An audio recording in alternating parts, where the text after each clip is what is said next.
আমার মায়েরা বোনেরা, স্বামী কি জিনিস, স্বামী কি জিনিস সেই দিন বুঝতে পারবেন যেদিন স্বামী আপনার পৃথিবী ছেড়ে চলে যাবে।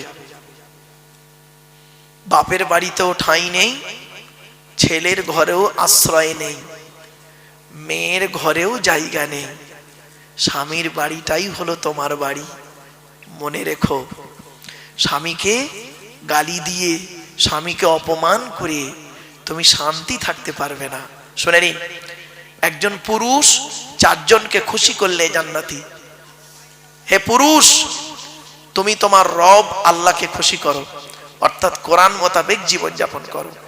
2 নাম্বার, হে পুরুষ, তুমি তোমার নবীকে খুশি করো, হাদিস মোতাবেক জীবনযাপন করো। 3 নাম্বার, পুরুষ, তুমি তোমার জন্মদাতা বাপকে খুশি করো।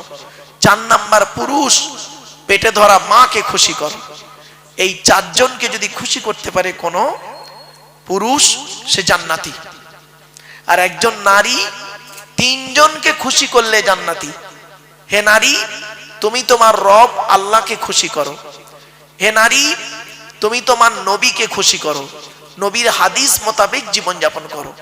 3 নাম্বার, হে নারী, তুমি তোমার স্বামীকে খুশি করো। কোন হকের উপরে কোন স্বামী যদি তার স্ত্রীর উপরে নারাজ থাকে, আল্লাহ নারাজ হয়ে যাবে। মা বোনেরা বলে যাচ্ছি, শুনে নিন। নবীজি বললেন, কয়েক শ্রেণীর নারী হলো জাহান্নামী, নামাজ পড়ে রোজা রেখে কোরআন পড়ে জাহান্নামে যাবে। কয়েক শ্রেণীর নারী কে কে? 1 নাম্বার, ওই নারী পড়ে রোজা রাখে, হজও করেছে, কিন্তু স্বামীর সঙ্গে যখন কথা বলে মেজাজ দিয়ে কথা বলে, ওই নারী নামাজ রোজা ইবাদত কবুল হবে না। 2 নাম্বার হলো, ওই নারীর প্রতি আল্লাহর গজব পড়বে যে নারী স্বামীর দুর্নাম বদনাম অন্যের কাছে করে বেড়ায়। 3 নাম্বার হলো, ওই নারী যে নারী স্বামী থাকতে অন্য পুরুষের সঙ্গে পরকীয়ায় লিপ্ত হয়। 4 নাম্বার হলো, ওই নারী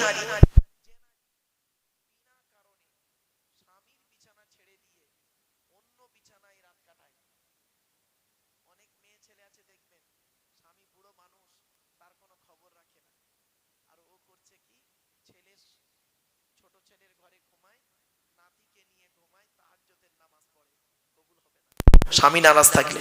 5 নাম্বার, ওই নারী যে নারী তার স্বামীর পরিবারের সঙ্গে খারাপ আচরণ করে। স্বামীর পরিবারকে, স্বামীর বাপ, স্বামীর মা, স্বামীর ভাই, স্বামীর বোন। মা বোনদের বলে যাচ্ছি, খবরদার। অনেক মেয়ে ছেলে আছে দেখবেন স্বামীকে খুব ভালোবাসে, স্বামীর বাপ ভাইয়ের দেখতে পারে না, স্বামীর মানে ভাই বোনকে দেখতে পারে না। ওর বাপ ভাই এলে দেখবেন আদর আপ্যায়ন খুব হয়, আর স্বামীর বাপ ভাই এলে কোনো গুরুত্ব থাকে না। ওই নারী হলো জাহান্নামী নারী। 6 নাম্বার হলো, ওই নারীর প্রতি আল্লাহর গজব, জাহান্নামী নারী যে নারী তার স্বামীকে বলে, তোমার সঙ্গে বিয়ে হয়ে আমার জীবন নষ্ট হয়ে গেছে, আমার মতো মেয়ে বলে তুমি বেঁচে গেলে, অন্য কেউ হলে বুঝতে পারতে। ওই নারীর প্রতি আল্লাহর গজব। বাপেরা বাড়িতে গিয়ে ভাববেন, আমার মা বোনরা এই জিনিস থেকে সরে থাকুন। নারীদের সম্পর্কে বলে গেলাম, শুধু তাই নয়, অনুরোধ করে বলে যাচ্ছি, এই কথাগুলো মূল্যায়ন করুন। তাই 1 নাম্বার, নবী বললেন, কিয়ামতের মাঠে তোমাকে প্রশ্ন করা হবে, স্বামী হিসাবে কতটা দায়িত্ব পালন করেছো, স্ত্রীর কতটা হক আদায় করেছো। শুনে রেখে দিন, স্ত্রীর পিতামাতার গালি দেওয়া হারাম। স্ত্রীর পিতামাতাকে, শ্বশুর শাশুড়ির গালি দেওয়া হারাম। এই কোরআনে আছে 250 রকমের হারাম। কত কত কত? 250 রকমের হারাম আছে, আর 250 রকমের হালাল আছে। তার মধ্যে একটা হারাম কি জানেন? স্ত্রীর পিতামাতার গালি দেওয়া। অনেক সময় কি করেছেন আপনি, মনে আছে? ঈদের দিনে স্ত্রী খাবার তৈরি করতে একটু দেরি করে ফেলেছে বেচারা, আপনি করলেন কি, তাকে ঈদের দিনে মা মাসি তুলে গালাগালি করলেন, মরা বাপটাকে কবর থেকে তুলে আনলেন, মরা মাটাকে কবর থেকে তুলে আনলেন, এনে আপনি গোসল করে নতুন জামা কাপড় পরে আতর সুরমা মেখে ঈদের নামাজ পড়ে ইমাম সাহেবের বুকে বুকে মিলছেন। হ্যাঁ, আপনি ভাবলেন আপনার ঈদের নামাজ কবুল হয়ে গেছে। এত সোজা নয়, এত সোজা নয়। বাড়ি থেকে ভাববেন। এরপরে নবীজি বললেন, তোমরা তোমাদের স্ত্রীদের হক আদায় করো। তুমি নামাজ পড়বে, স্ত্রীকে নামাজের তাকিদ দেবে, স্ত্রীকে রাতের বেলা ঘুম থেকে তুলবে। ছোট্ট একটা উদাহরণ দিচ্ছি, আপনাদের এখানে গ্রামে যে মসজিদ আছে,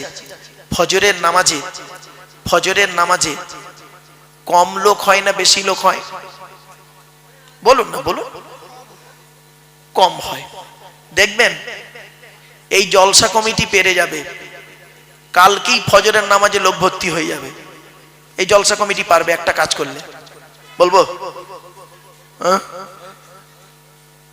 জলসা কমিটির লোকেরা যদি বলে মাইকে যে আজ থেকে ফজরের নামাজ পড়ার জন্য যদি কোনো স্ত্রী তার স্বামীকে ফজরের নামাজে যদি তুলে না দেয়, ওই স্বামী যদি দ্বিতীয় কোনো মেয়েকে বিয়ে করে, সমস্ত বিয়ে খরচা জলসা কমিটি দেবে।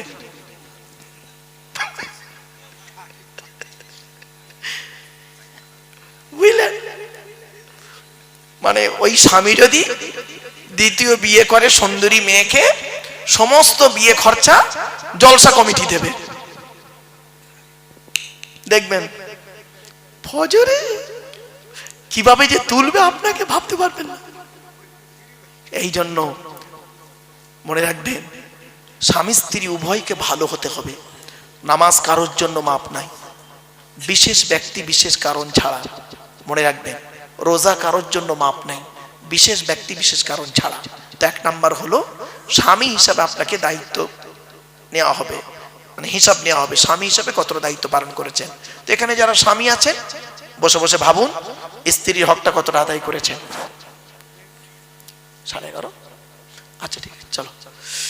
এরপরে আসছি 2 নাম্বার, পিতা হিসাবে কতটা দায়িত্ব পালন করেছেন।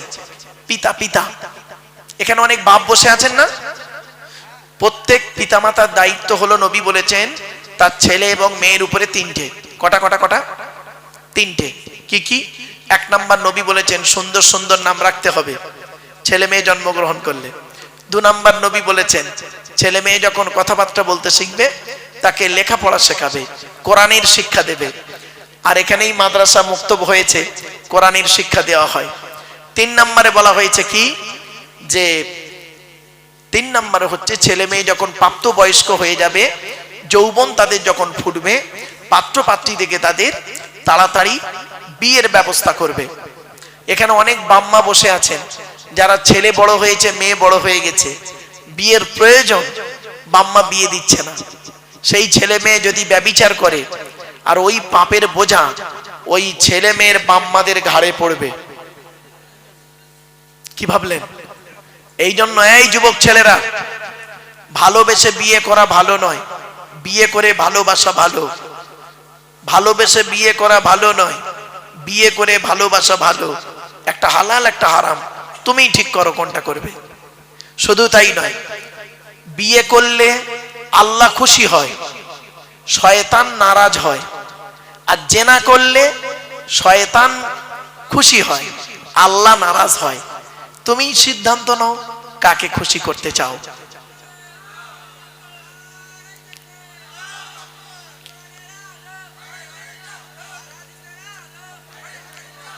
আমার বাপেরা, আলহামদুলিল্লাহ, যে বক্তার অপেক্ষায় আপনারা ছিলেন তিনি এসে গেছেন। তার জ্ঞানগর্ভ বক্তব্য আপনারা শুনবেন। আমি আপনাদের কাছে আর কয়েক মিনিট কথা বলবো বাবা, আর কয়েক মিনিটের মধ্যেই তিনি চলে আসবেন। এই 10টা কথা টপ টপ করে শুনে নেন। 1 নাম্বার হলো স্বামী হিসাবে, 2 নাম্বার হলো পিতা হিসাবে, 3 নাম্বার হলো ছেলে হিসাবে পিতামাতার কতটা হক আদায় করেছেন। এখানে বসে বসে ভাবুন, বাপের নামে দান খয়রাত করেননি, বাপের নামে কোনোদিন ফকির খাওয়াননি, বাপের রেখে যাওয়া সম্পত্তি জলকর ভোগ করছেন, বাপের কবরটা জিয়ারাত করেননি। নবীজি বলেছেন জুম্মার দিনে যদি কোনো ছেলে তার বাপ আর মায়ের কবরটা জিয়ারাত করে, ছেলের দুয়ার ওসিলায় বাম্মার কবরটাকে আল্লাহ পাক আলোয় আলোকিত করে দেয়। 4 নাম্বার হলো ভাই হিসাবে কতটা দায়িত্ব পালন করেছেন, বোনের ফারাইজি অংশ দিয়েছেন। ও মুসলমান, বাপ মারা গেছে, 20 বিঘা জলকর রেখে গেছে, তুমি একটা ছেলে, দুটো বোন ছিল, মাও মরে গেছে, পাবে কত? তুমি পাবে 10 বিঘে, আর তোমার দুটো বোন পাবে 5 10 বিঘে। আগে বোনের ফারাইজি অংশ দাও, তবে তোমার রেহাই আছে, নইলে তুমি জাহান্নামী। হয়েছে? তুমি নামাজ পড়ো, রোজা রাখো, ভাই হিসাবে তোমাকে ধরা হবে কতটা দায়িত্ব পালন করেছিলেন। 5 নাম্বার হলো চাচা হিসাবে কতটা দায়িত্ব পালন করেছো। চাচা, এখানে অনেক চাচা দাঁড়িয়ে বসে আছে, বাপ মারা গেছে, চাচা বেঁচে ছিলে, তুমি ভাইপোদের প্রতি লক্ষ্য রেখে রাখতে না, আরো ভাইপোদের মেরে খাবার ধান্দা করেছো। 6 নাম্বারটা খুব ইম্পর্টেন্ট, খুব ইম্পর্টেন্ট, খুব ইম্পর্টেন্ট। 6 নাম্বারটা কে জানেন? বোনাই হিসাবে ধরা হবে। বোনাই, আপনারা কি বলেন? বোনাই বলেন না দুলা ভাই বলেন? কোনটা? এই বোনাইরা কবরে ঢোক, বোনাইদের ধরবে। শালির সঙ্গে ইয়ারকি মারা, শালির হাত ধরে জলসায় গিয়ে ফুচকা খায়, খেয়ে দেবা গালে, কবরে ঢোক। বোনাইদেরকে আল্লাহ ধরবে কিয়ামতের মাঠে। শালির সঙ্গে কিরূপ আচরণ করেছিলিস, কি ভাবছেন? কোরআনে আল্লাহ বলছেন, আয়াহসাবুল ইনসানু আন ইউতরাকা সুদা, মানুষ কি মনে করে আমি আল্লাহ তাকে এমনি এমনি ছেড়ে দেব, তাকে হিসাব কিতাব না নিয়ে, কৈফিয়াত না নিয়ে? শুনে নিন, এর সঙ্গে আরেকজন আছে, আরেকজন আছে, কে জানেন? দেওর। কি বললাম? দেওর হিসাবে আপনাকে জবাব দিতে হবে। এই ভাবিরা শুনে নিন, আল্লাহ নবীর কাছে একদিন নারী জাতিরা এসেছে, নারীরা এসে বলছেন, ইয়া রাসূলুল্লাহ, আমরা পৃথিবীতে কাকে বেশি ভয় করব বলুন? আল্লাহ নবী বললেন, এই পৃথিবীতে তোমরা মৃত্যুকে ভয় করো? বলছে হ্যাঁ। বলছে তেমনি দেওরকে ভয় করো। দেওর, দেওর হলো মৃত্যুর সমতুল্য। অনেক ভাবি আছে দেখবেন দেওরদের সঙ্গে ইয়ার কি করে, কঠিন পাপ হবে। চলো 7 নাম্বার, খালু হিসাবে আপনাকে ধরা হবে কিয়ামতের মাঠে। খালু। আর এর সঙ্গে আরেকজন আছে ফুপুর বর, জামাই বাবু, তাই বলেন তো নাকি? 8 নাম্বারটা খুব ইম্পর্টেন্ট, খুব ইম্পর্টেন্ট। 8 নাম্বারটা কে জানেন? 8 নাম্বারটা হলো মামা হিসাবে আপনাকে ধরা হবে।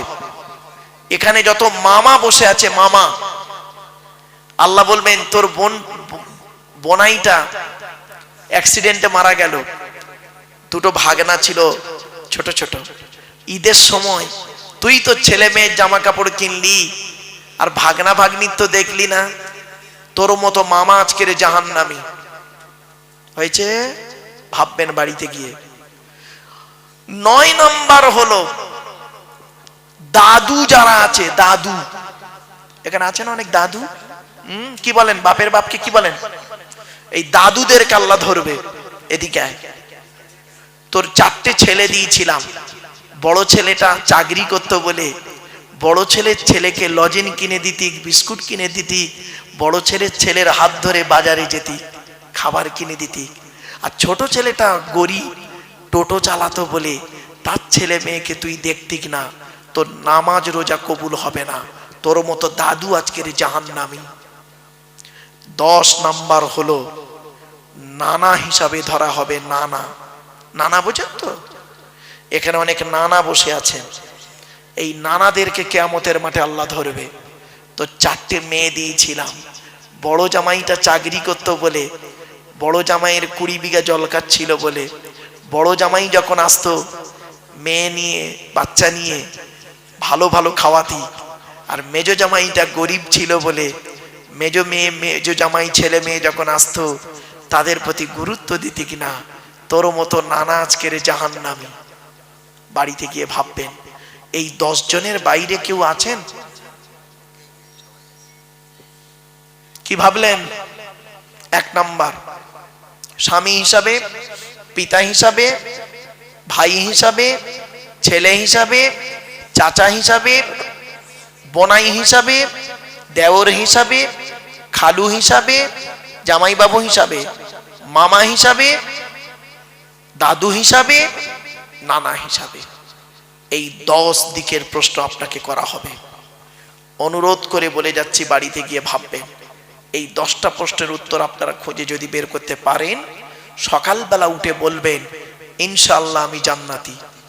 আর যদি উত্তর না পান, মরণ পর্যন্ত উত্তরগুলো খুঁজে বের করবেন। এত সহজ ভাবলেন ইসলামকে, এত সহজ ভেবে নিলেন। এজন্য আমি আপনাদেরকে আমি অনুরোধ করে বলে যাচ্ছি, কথাগুলো মাথায় রাখুন। একবার দরুদ শরীফ, আল্লাহুম্মা সাল্লি আলা সাইয়্যিদিনা মাওলানা মুহাম্মদ ওয়া আলা আলি সাইয়্যিদিনা মাওলানা মুহাম্মদ। বাপেরা, আল্লাহর পরিচয় 4টে বলেছি, নবীদের পরিচয় 3টে বলেছি। লাস্ট আলোচনা, আমাদের পরিচয় হলো মাত্র 2টো। কটা কটা কটা? 2টো। কি কি? আল্লাহ কোরআনে বলছেন, ওমাই ইউমিন বিল্লাহি ওয়া ইয়ামাল সালিহা। আল্লাহ বললেন 100% তোরা ঈমান আন আল্লাহর উপরে। আমাদের বিশ্বাসটা 100% আনবো কার উপরে? আল্লাহর উপরে। খেতে গেলে আল্লাহর নাম, শুতে গেলে আল্লাহর নাম, সব সময় আল্লাহকে সাথে রাখবেন। মনে রাখবেন, এই পৃথিবীতে আপনার স্ত্রী, ছেলে মেয়ে, ভাই বোন, বন্ধু বান্ধব কেউ আপনার আপন নয়। আল্লাহই হলো আপনার আপন। ঠিক না বেঠিক? আর আপনার রসুল আপনার আপন, বাকি সব পরগবা। মরে গেলে সব শেষ, মনে রাখবেন। তাই 1 নাম্বার হলো 100% আপনি আল্লাহকে বিশ্বাস করুন, ভরসা করবেন আল্লাহর উপরে, পৃথিবীর কোনো ব্যক্তি বস্তুর উপরে নয়। আল্লাহ পাক কোরআনে বলেছেন, ইজা আযামতা ফাতাওয়াক্কাল আলাল্লাহ। তুমি যখন কোনো কাজ করতে যাবে, পৃথিবীর কোনো ব্যক্তি বস্তুর উপরে ভরসা করবে না। ফাতাওয়াক্কাল আলাল্লাহ, একমাত্র আল্লাহর উপরে ভরসা করবে। ইন্নাল্লাহা ইউহিব্বুল মুতাওয়াক্কিলিন। যারা আল্লাহর উপরে ভরসা করে কাজে নামে, আমি আল্লাহ তাদের অত্যন্ত ভালোবাসি। জোরে বলো। একটা ছোট্ট উদাহরণ দিচ্ছি। একটাই রাস্তা। কটা রাস্তা? একটাই রাস্তা, 2টো দল গেল। একটাই রাস্তা, 2টো দল গেল। প্রথম দলটা রাস্তাটা পার হয়ে গেল, আর দ্বিতীয় দলটা রাস্তায় ডুবে মরে গেল। রাস্তাটার নাম ছিল নদীর মাঝখান। দল দুটোর নাম হলো মুসা নবীর দল, ফেরাউনের দল। মুসা নবীর ভরসাটা রাস্তার উপরে ছিল না, ভরসা ছিল আল্লাহর উপর, পার হয়ে গেল। আর ফেরাউনের ভরসাটা আল্লাহর উপরে ছিল না, রাস্তার উপরে ছিল, সৈন্যদের উপরে ছিল। বেটা ডুবে মরে গেল। বাড়িতে গিয়ে ভাববেন, ভরসাটা আল্লাহর উপরে, ব্যক্তি বস্তুর উপরে নয়। ভরসাটা আল্লাহর উপর রাখুন। এই জলসা কমিটি, জলসা যখনই দেবেন, ভরসা রাখবেন আল্লাহর উপরে। কার মাধ্যমে কোথায় কি হবে আল্লাহ পাক ঠিক করে রেখেছেন। ঠিক না বেঠিক? অনুরোধ করে বলে যাচ্ছি। 2 নাম্বার আল্লাহ বললেন, ওয়ায়ামাল সালিহা। পৃথিবীতে যতদিন বাঁচবে ভালো ভালো কাজগুলো করবে। লোকের গোঁজা মেরে মেরে বেড়াও না, ভালো ভালো কাজগুলো করবে। মানুষের উপকার করতে না পারলে ক্ষতি করতে যেও না। আল্লাহ ছাড় দেয়, ছেড়ে দেয় না। আল্লাহ ছাড় দেয়, ছেড়ে দেয় না। কথাটা মাথায় রাখুন। আল্লাহ বলছেন, মানা আমিনা সালিহাম মিন যাকারিন আও উনসা ওয়া হুয়া মুমিনুন ফালানুহইয়ান্নাহু হায়াতান তাইয়্যিবা। 14 নম্বর পারা 17 নম্বর পৃষ্ঠার একেবারে 8 নম্বর লাইন, সূরার নাম সূরা নাহাল। আল্লাহ বলেন, যে ব্যক্তি 100% আল্লাহকে বিশ্বাস করবে, ভালো ভালো কাজগুলো করবে, বেটা ছেলে হোক আর মেয়ে ছেলে হোক, ওয়া হুয়া মুমিন, সে হবে মুমিন। ফালানুহইয়ান্নাহু হায়াতান তাইয়্যিবা। পৃথিবীতে আল্লাহ পাক রব্বুল আলামিন শান্তি সম্মানের সহিত জীবন যাপন করাবে। 100% ঈমান আনুন আর ভালো কাজ করুন। এইরকম একজন লোকের নাম বলে যাচ্ছি। ফুরফুরার জমিনে ছিলেন একেবারে শেষবারে বিদায় নিলেন আমাদের কাছ থেকে মুফতি আজম মেজলা হুজুর পীর কেবলা রহমাতুল্লাহ আলাইহি। কি ভাবলেন? খুব বড় আল্লাহর ওলি ছিলেন, খুব বড় আলেম ছিলেন। ইলমিয়াত, জাহিরি ইলম, বাতিনি ইলম, ইলমে লাদুন্নি, ইলমে মারিফাত আল্লাহ পাক তার মধ্যে দিয়েছিলেন। কি ভাবছেন? এবার আসছে আল্লাহ বললেন ইন্নাল, এটা দুনিয়াতে হলো, আখিরাতে কি দেবে? ইন্নাল্লাযীনা আমানু ওয়া আমিলুস সলিহাতি কানাত লাহুম জান্নাতুল ফিরদাউসি নুজুলা। 16 নম্বর পারার 3 নম্বর পৃষ্ঠার 12 নম্বর লাইন, সূরার নাম সূরা কাহাফ। নিশ্চয়ই যারা 100% আল্লাহর উপরে ঈমান আনবে, ভালো ভালো কাজগুলো করবে, তাদের ঠিকানা হবে জান্নাতুল ফেরদাউস। দুটো কাজ করুন, আল্লাহর উপরে 100% বিশ্বাস রাখুন, আর পৃথিবীতে ভালো ভালো কাজগুলো করে যান। আপনারা নিশ্চয়ই জানেন কোনটা ভালো কোনটা কালো। খারাপগুলোকে বর্জন করুন, ভালোগুলোকে গ্রহণ করুন। That's enough. নামাজ আপনাকে পড়তে হবে, সকলেই জানি, কিন্তু নামাজ পড়ি না, এর জবাব কিন্তু আপনাকে দিতে হবে। যাকাত দিতে হবে, এটা জানি, কিন্তু যাকাত দিই না। রোজা রাখতে হবে জানি, কিন্তু রোজা রাখি না, এর জবাব দিতে হবে। এজন্য চোখ দুটো বন্ধ হয়ে গেলে সব শেষ। বাপেরা, আমার পরবর্তী বক্তা এবারে আসবেন। দেখতে দেখতে আপনাদের কাছে 11:30 করে ফেলেছি বাপ।